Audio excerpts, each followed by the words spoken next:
Friends, ఇప్పుడు అందిన వార్త బీఆర్ఎస్కు మరో షాక్. తీవ్ర టెన్షన్లో కేసీఆర్ అంటూ వార్తలు అయితే వస్తున్నాయి.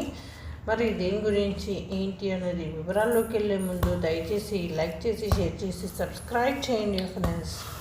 మరిన్ని లేటెస్ట్ అప్డేట్స్ కోసం అయితే బెల్ ఐకాన్ అయితే క్లిక్ చేయండి. అయితే ఎమ్మెల్యే ప్రకాష్ గౌడ్ లోక్సభ ఎన్నికల ముందు బీఆర్ఎస్కు మరో షాక్ తగలనుంది. రాజేంద్రనగర్ ఎమ్మెల్యే ప్రకాష్ గౌడ్కి కాంగ్రెస్లో చేరనున్నారని తెలుస్తోంది. సీఎం రేవంత్ రెడ్డిని కలిసి ప్రకాష్ గౌడ్ రేపు కాంగ్రెస్లో చేరతారని తెలిసింది. కాగా ఇప్పటికే 3 బీఆర్ఎస్ ఎమ్మెల్యేలు కాంగ్రెస్ గూటికి చేరిన సంగతి తెలిసిందే. కడియం శ్రీహరి, దానం నాగేందర్, తెల్లం వెంకట్రావు కాంగ్రెస్లో చేరారు. ఇలా వరుసగా బీఆర్ఎస్ ఎమ్మెల్యేలు సైలెంట్గా పార్టీ నుండి బయటకు వస్తున్నారు.